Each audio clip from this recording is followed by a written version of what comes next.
Hello everyone, I am Bradley Sward, Associate Professor of Computer and Information Science at the College of DuPage in Glen Ellen, Illinois. This video today is going to take a look at our homework example from week 1 or week 2, depends on where you're coming from, summer or fall or spring schedule. But we're going to look at a kitchen oven. We're going to take a look at everything about turning it on, turning it off, heating it up, cooling it down, and all those kind of things. And we're going to do this in an object-oriented manner. So there's a lot going on here, but I'm hoping, since you've already completed the problem, that everything was pretty straightforward and you emailed me if you had any questions as we were going forward. So the problem started out with giving you the runner, giving you the main side of things. You don't have to do that on top of everything else I gave you. So this is a good menu system. It doesn't work, obviously. There's a ton of things that come up because I didn't give you the oven class. That's up to you to figure out. That's why all these errors come up, and you shouldn't be scared by them. You didn't do anything wrong. But obviously, when the first one comes up and says, I don't know what oven.h is, then you're ready to move on. Okay, so let's go ahead and do this, and let's just start working our way through and see what we get. Okay, so it's screaming that it doesn't have this oven.h file, so let's put it in there. So it is a header file. It doesn't matter really where you put it in here, but just for the sake of consistency with everything else that I do, I'm going to put a new item in here. I am going to header file, and I am going to put it in as oven.h. And there's my oven.h, so now at least that error will go away if I try to build this. And now it's just left with everything else. Oven is unidentified, blah, blah, blah, blah, blah. Okay, so the H file is good to go. So now we're ready to start out. And yeah, you want to leave the pragma once in there. And that's just if you have a larger project and things are linking and things, like include files, you could end up with circular dependencies and all sorts of weird errors and problems if you don't have that pragma once in there. If you're familiar with what an include guard is, it's just a Windows specific include guard. Okay, so let's take a look now. I want a class oven, and I want to make sure. Yep, okay. So I need my public side of things. I need my private side of things. And when we get to chapter 15 and inheritance and all that, we will start dealing with the protected side of things as well. Okay, so let's see. The class name is oven done. A private integer, which is the current temperature. Current temp. Okay. You don't put anything in here for yet. We haven't gotten to any details yet. We're just filling in the details. Filling in as we go here. Okay, that's the current temperature, the set temperature. Like I want this to be 325, but currently it's 122, something like that, right? Okay, so let's see. The room temperature. So depending, right now it's middle of June here and it's 95 every day when I'm making this. Feels like it's 95 every day. A private Boolean variable which maintains the on-off status. I'll just say is on, and if that's true then it's on, and if is on is false then it's off. Okay, an integer value that is the max temperature. And an int value, which is the minimum temperature. All right. So that takes care of, according to what I've set up for you here, this is all we need for the variables, the member variables of the class. And there's 6 of them. You're used to probably 1 or 2, or maybe even 3, but now we're up to 6. And once you can handle 1, 2, and then you can handle 6, you can handle anything, right? Okay, so now I need a I'm just gonna just to say here, I'm just doing the skeleton outline for right now, just to kind of get the .h file, and then I'll set everything up and do all the implementation in the CPP file where I actually set up and implement all of the functions. So this is just the header, and I'm just filling in the header as we go here. Okay, so I want a public constructor, so oven, and it says with no input parameters. And remember, constructors do not return, and they're almost always public. You can have a private constructor. I have other video series on singleton design patterns and things like that. There are times where you actually want a private or protected constructor. All right, all this other stuff we'll worry about later, at least for now. We're done with that. A public member function called getCurrent temperature, which will return an integer. Okay, int. And I want to make sure I spell everything right because the runner file is presuming, and you should never touch the stuff I give you, that, get current temperature. I could just copy this just to make sure I do everything right here. Get current temperature, no parameters. And that should fix that up over here on this end now. See how this is okay? And we're still working our way through here. We're still figuring things out. Okay, so for the sake of simplicity, because I already confused myself up and had to start over for some of this, that I just went ahead and took the information from Blackboard and just kind of copied it over here. We have a lot of functions to do, but I want to make sure we don't waste time with watching me fumble around the wording while I'm going back and forth between a few things here. So there is a function here called getSetTemperature, and it will return an int. And again, we don't necessarily care. If you were doing all of this yourself from scratch, yes, you would care about all these things. But at least for right now, I've implemented. I've done all the legwork for you. So it's just a matter of going ahead and filling in the skeleton. Then we can fill in the details here. So I want this here. Takes one parameter, which is the new temperature. There we go. So then now I want something that turn on. And so it's a public function called that, which turn on, which takes one parameter on and takes one parameter for the set temperature. So I'll just say int set temperature.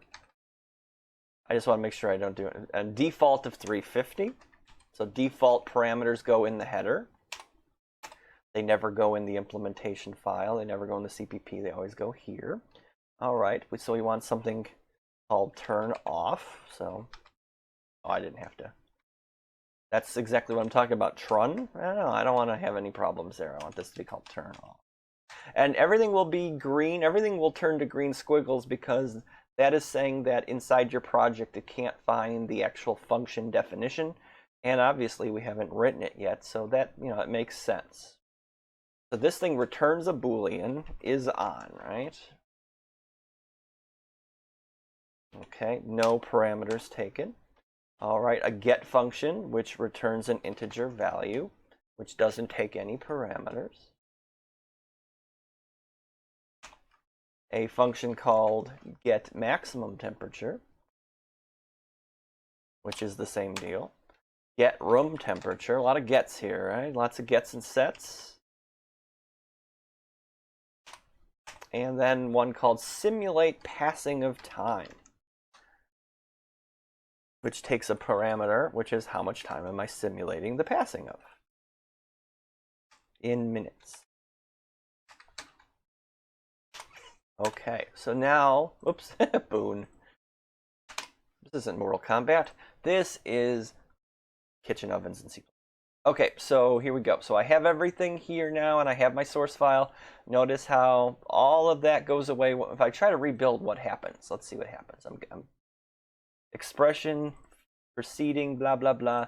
And again, it makes sense that we don't have everything implemented correctly yet. We have the .h file, but we don't have the implementation yet or anything done. This is all good to go. I'm pretty sure it's good to go, and I'll fix it up if I have to. That's part of programming, is you almost never get everything perfect the first time. And when you do, you freak out. You're like, what did I do wrong? I couldn't have done it right all on the first pass. It's just the way things go. There's always something that you forget about as you're doing these things. Okay, so .h file should be ready to go. Let me shift this over now. Okay, and let's see where we go from here. Okay, so now that we have the .h file, at least creating the CPP should be pretty simple. What back in my day, I was working on a very old computer system, and old 2005 or something like that. It was back when I was working about 12 years ago now. That we didn't have all these bells and whistles. We're working in a Linux environment. I'm working in Vim, and we didn't really have, and it was an old version of Vim, and they were just in the process of upgrading everything from using it for years and years and years. But anyway, that's enough of me screaming at a cloud. So what you can do here is you highlight all of your member functions inside of your class. You right-click, Quick Actions and Refactoring, and then you want Create Declaration / Definition. And what that does is it fills in and does all this work. Okay. Well, something ain't right. Something's not working right today. But let's see what that did. So it told me something came up wrong. But here's my oven.cpp file that was generated automatically by what I just asked it to do. So and it didn't do anything. Awesome. I have no idea why that. Sometimes, occasionally, this goes wrong. So wait a minute. It says everything else is done because all the green squiggles went away. Let me see. Go to definition. What in the world? That's impossible. There's nothing in this file. Yeah, there's nothing in this file. So I'm going to go ahead and fix it all up on my end. But that should do it. That's all you have to do is to set things up. I don't know why mine is giving me a problem. But again, I just want to show you that problems occur. And I'll go ahead and fix all this up, and I'll be right back on your end, and we'll keep on going. Okay, I don't know. But anyway, so what I did, at least I went in and I just gave everything the class, I put oven : in front of every function, and I added curly braces instead of the semicolons from the .h file. And one thing I noticed, which is pretty nice, where this error message used to be very unclear, and it would actually take a lot longer to deduce when this error pops up, and I didn't realize I was doing it. I have a function called isOn, and I also have a member variable called isOn. And this is very nicely, oops, where did it go here? Oops, hold on. The error message was a lot clearer a minute ago. Where did it go? The error message I just saw a minute ago was very clear about what I did wrong. But okay, but basically, whenever you say isOn, it doesn't know if it's supposed to be using it as a member variable or as a function.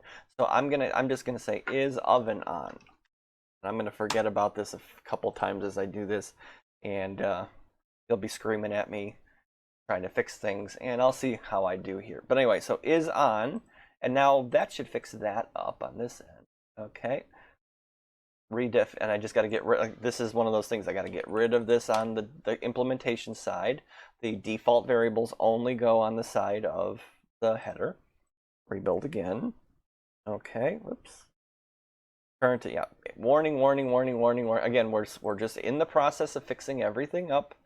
Okay, we're still working our way through here, and so I'm surprised at the error messages I'm seeing. But anyway, so now I have this error. All these things are coming up, and I think the newer compilers, they say I'm not used to these new error messages as they pop up because they're adding more and more every day. But now I can use this over here. The oven start, these are the parameters that I give you, and you should always use an initializer list. Let me just jam this in here. It's a lot of little details, but again, you know what an oven is, so these all should make sense at the end of the day. Okay, so then also, let me just maximize this, and let me move the .h file over to here, and then I have the CPP file over here. So I can kind of see both at the same time, see what I have going for me here. Okay. So it says here that the oven starts in the off state. So isOvenOn is false. Your oven should not be on unless you want to use it, right? So the default behavior is a false state. So this is the initializer list. If we do this correctly, there should be nothing here in the header. You will want to do this eventually when we get to more complicated stuff. But when you're just setting up just basic ints and bools and such, that you don't really need to worry about using that down here, because everything can get filled in the initializer list. So, okay, so let's see. The oven starts in the off state. Okay. The room temperature is 72 degrees. And so another little detail, and this one actually either an interview question, or I've actually seen things messed up. I've seen people lose like a half day or a day of work because of this weird little C++ error coming from what I thought were very smart people that I guess have never seen that error themselves. And it's just that when whatever listing you have here in your .h file, no matter what you do over here, everything gets initialized in this order. Well, if you put things in the wrong order over here, it'll still do things this way. So if you have like a dependency, pointers, and newing up and doing things, like you could accidentally have a hanging pointer or something like that. You could actually, try to do something on a null pointer where like it makes sense over here on the CPP side, but because you did things wrong over here, you're going to have a bad time. So the Effective C++ book by Meyer, I believe his name is Meyer, that goes into more detail about that. That's where I learned about this detail, and I saw it out in the real world too. So I want to make sure if the room temperature is 72, I do that first. Okay, and another little thing to say, these are a lot of little tidbits here, is that you don't, as you're seeing here, you don't always have to pass in a parameter to set a member variable in a constructor. So here, I'm passing in nothing. All of these things come basically, quote unquote, for free when I set up my oven class. What is my room temperature? Is the oven on? What is the max temperature? What is the min temperature? All these things do not need parameters. So I don't have to, you can if you need them to. If you need, if I wanted to say what is the min temperature, what is the max temperature, I could pass them in and put them in. But right now we're just hard coding everything. Okay, so room temperature is 72 degrees. Let's see, room temperature will never be changed while the program is running. That's just something just to understand for you guys, that we're not worrying about all these other details, because obviously a true simulation would have to take into account things that we're not going to worry about. The current temperature, which is the first item here, I can get it.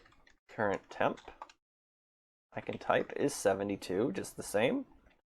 So the current temperature is the same as the room temperature. All right. The set temperature is 350. That's the default set temp, 350, comma. All right, the maximum is 550. Let's see, max goes down here.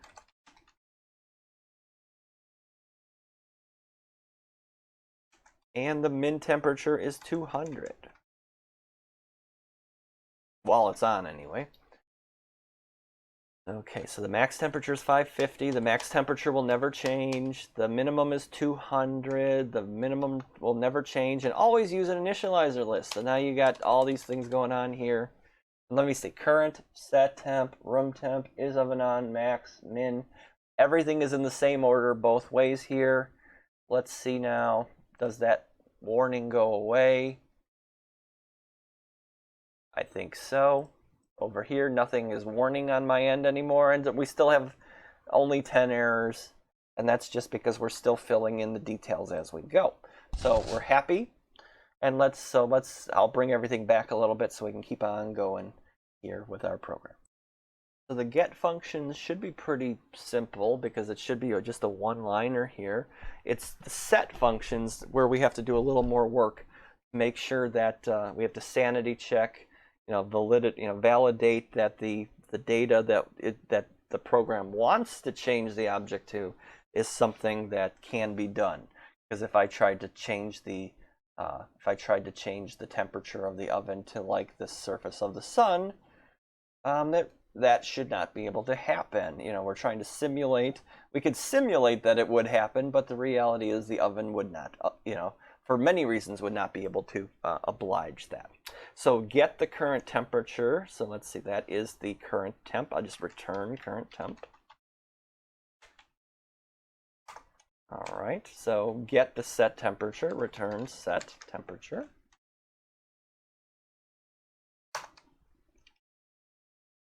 That's where the get set temperature, that's where it's like very confusing, because it's like I want to return the set temp out of that. Okay, set, not going to worry. Not going to worry right now about turn on. I'm going to say turn off. That one's pretty simple. Is oven on equals false. Is on, return is oven on. The get the minimum temperature, return min temp. Get maximum temperature, return max temp. Get the room temperature, return room temp. And then simulate the passing of time. So let's just, I'm going to just, you don't have to do this, but I'm just moving, I'm going to try to move everything up that still needs to be done, because there's only a few functions. A lot of these were gets, so you can see that here. So we already have this working for us. Return, return, return, return, return, return, Jesus Louise. And so, and turn off. Let me make sure, where's turn off, which turns the oven off. Yep, so I did that correctly. And now I've got these functions. And at least when you're dealing with object-oriented programming, you don't have to worry about the order in which you put your functions in. If these were global functions inside of like a CPP file, yes, you do have to worry about that. You have to have your function prototypes and whatnot. But I have my constructor, and now I'm left with these three functions. And these deal with changing the current temperature. Because as we discussed, the set temperature will never change. I'm sorry, the set temperature can change. But the room temperature, the max temp, and the min temp can never change. The oven status can change on and off. But the set temperature can change, and the current temperature can change. Okay, so let's see. Set temperature. So it says, okay, the input comes in. Make sure that the set temperature is in the range between the minimum and the maximum. Because you could either say set the oven to 16 degrees, or you could say set the oven to 7,000 degrees.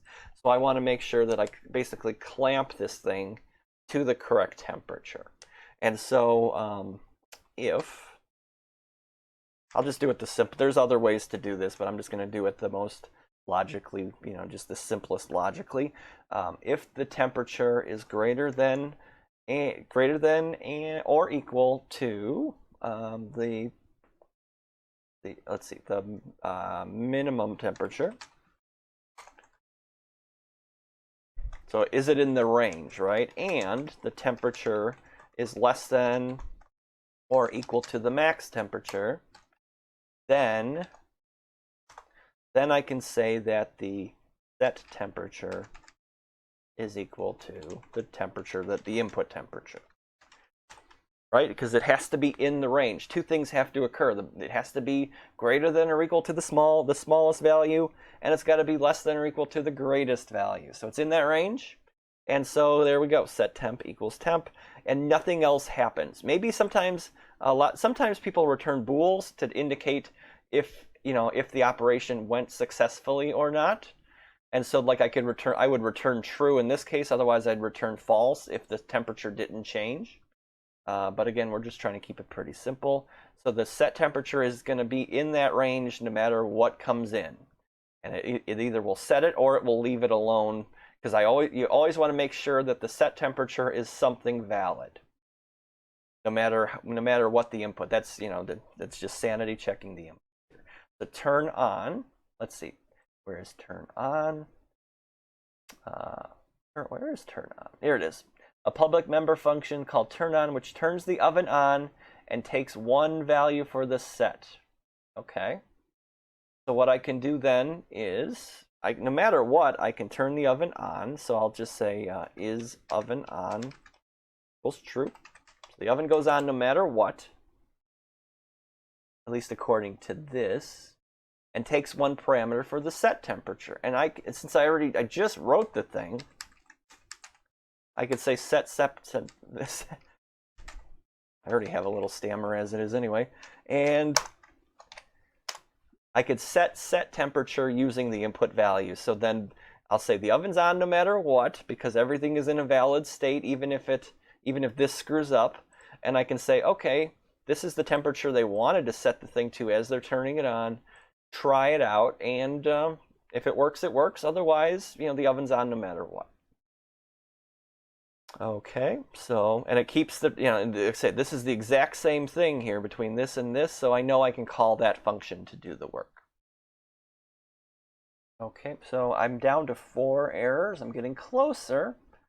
We'll see. We still have to finish this up. I'm not 100% sure what I've done wrong here because it seems like almost the same error over and over and over again, but I will fix it up as I go when I get there. But we now have to finish up with the simulate passing of time function.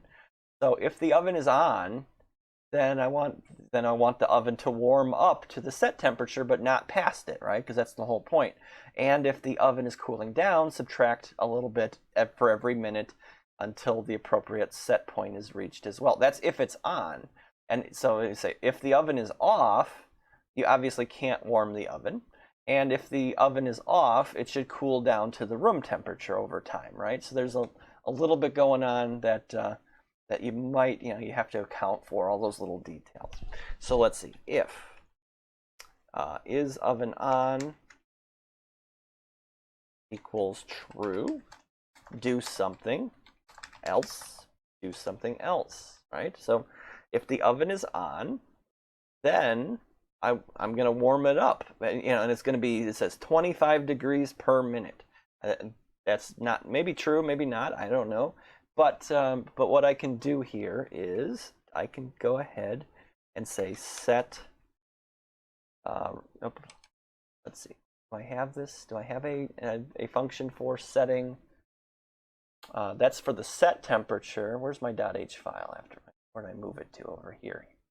So I'm just looking, I'm just trying to figure out, can I use something from, so the, there's nothing that will set the set temperature, but there's nothing that lets me set the current temperature because that is something that's out of the person's control, right? That's something that should never be a public function.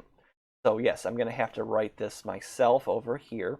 So if the oven is on, what I'm going to do is just say, okay, my current temperature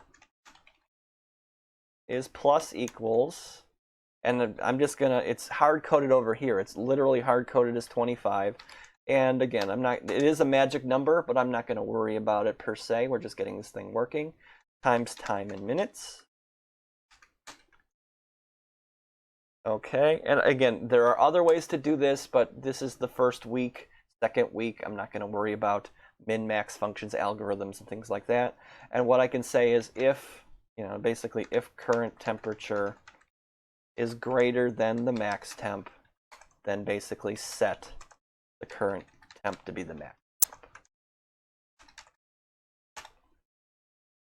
And that's pretty much it for that, because if the oven is on, there's always going to be heat applied. Oh, not the max temp, sorry, the set temp. See how easy it is to get confused? All right, so there we go.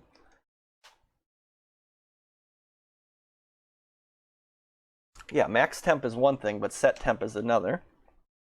Okay, so try to up it 25 degrees per minute. If it gets higher than the set temperature, set it to this. So basically levels off at 350 or 400 or whatever you got. And otherwise, if the oven is off, then I'm kind of doing the same thing. I'm just, because the oven is off, it needs to cool down. And then if the oven, so minus equals 15 degrees per minute. And if the temperature is less than the room temperature, then set it to room temperature. I believe that should cover that.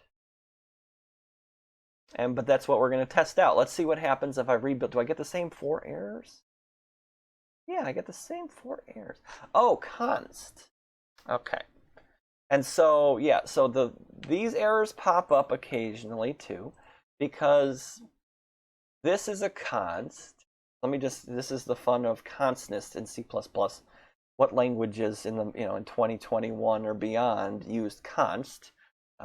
Well, C++ does. But that's about pretty much it. I don't even, like Python doesn't even have the concept of const. I don't think there's even a keyword for that. So anyway, so the problem here, what is going on is that I have a const object or const reference, and I'm applying a non-const function. And const is like a contract, which this is saying, I promise I will not modify this object, this reference, inside of this function. Basically, you can use it, but you can use it only as on a read-only basis. And so what happens here is this isOn function does not, or doesn't promise that it will, that it will not change, even though we know that the isOn function, wherever it is in here, doesn't change anything. You can obviously tell it doesn't modify anything. There's no promise on the constness of it. So to go back here, if I make this a const, and I go back, and I got to do it in both places, isOn, and const, you will see that error message should go away, down to 3. I'm down to 3 now. So what you generally do, this is why, just to make things safe, for anything that's a get, you add the const to it. Anything that's not modifying a function. So this get, turn off modifies the object, turn on modifies the object, setting something always turns on the modifies the object, and simulating passing of time will too as well. And now you can see everything's green again because it's not implemented here on this end. We're getting close to the end here, so let me just set, move, comma. Okay, let's see. Simulate passing of time. Here we go. Can find them. Const, const,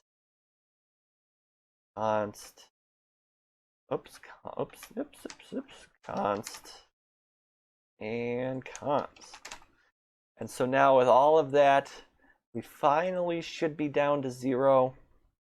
And good, we have no warnings, no errors. Everything's succeeded. And it looks like it is. You just have to click over here and it all goes away. And now the fun begins, because now we have it working, but now we don't know if we have any logical errors. Like, we don't have any syntax errors, we don't have any compiler errors, we don't have any linker errors, but now do we have any runtime errors? That's the final step to just test things out, use our brain and use our sanity checking of what we know ovens should do, and see if I've implemented everything correctly, and if not, go back in and fix it all up. The moment of truth, the moment of clarity, I'm going to run it. Here's my program. Okay, the oven is off, currently at 72 degrees. What can I do? Let's do the easy one. Can I exit the program? Yes. That works. Hooray for me. Okay. So I say simulate the passage of time. If the oven is off, and if I simulate who knows how much time, the oven should still be off, and the temperature should still be at 72. So yes, that it works as long as the oven is off, because we discussed it subtracted a ton of values, right? A ton of 15 degrees per minute times 750,000 minutes, but it still kept the current temperature at 72. And I can change the set temperature. I wish I had that on here, but the oven is off. I can turn it off. It's already off though, so that's fine. I could turn the oven on. Okay, oven on. What temperature? See, it gives me a range, and if I put 100, it doesn't change. It just leaves it at 350. So that's where you get to have a manual if you're the engineer. Like, if I put 100, should it set it to 200, or should it just do this where it just goes nope? And so maybe on the engineering side, maybe the oven shouldn't get turned on since I wanted it at a low value and it's setting it to 350. And so these are not problems that you as the programmer would ever know. The engineers and the marketers and all these people for your company would have these details already laid out, and you would just be implementing their decisions. There would be no thinking on this for you. Okay, so now the oven is on, currently at 72 and set to 350. Now I simulate the passage of time. Well, okay, how about 10 hours? We leave it on for 10 hours, and yep, the oven is at 350. I think it's, after 10 hours, I think it's ready to go. I think it's warmed up sufficiently here. But if I change the set temperature back to, let's say, 200, now you can see it's currently at 350 set to 200. If I simulate more time, you can see it went down to 200 again, because that's what it should do. And there's really not much more to do, right? Turning the oven on, turn it off again. It's off, currently at 200. Simulate more time. It's back down to 72. Turn the oven on, make it go to 550. Let's see, simulate more time. You get the point here. Like we pretty much have a working oven situation. And so, turning it on and setting the temperatures, that's about all we can do. Everything else is handled automatically. Because we're simulating it, we're feeling like we're simulating what an oven would really do. Okay, so I think that covers everything. That I got a little thrown off by the constness of everything. That's the only time you'll ever see that const come up, is if you're passing a reference or passing a pointer by const, and then you modify something, you'll see that error. So get used to that. But you're supposed to you're supposed to make most of your stuff as const correct as possible without going completely crazy on it, because it is possible to get caught up in the cult of const in C++, and everything's const. Const this, const that. And when you deal with pointers, you can actually put const in 2 places. Then you can have a const pointer and a const function, and just const. Anyway, so I think I'm done here. If you have any questions, if I misspoke about anything, or if I did do something wrong here, I'm more than willing to fix it up. Just let me know. You can comment below here on YouTube. You can send me an email at swardb@cod.edu. But I think this is a good example for learning how object-oriented programming works. And it's not the typical examples, but you also get it's not an abstract example. You know how an oven works, so I think you had a good time here. So as always, thanks for sticking it out with me. Have a great day, everybody, and I'll see you next time, and hopefully some other videos.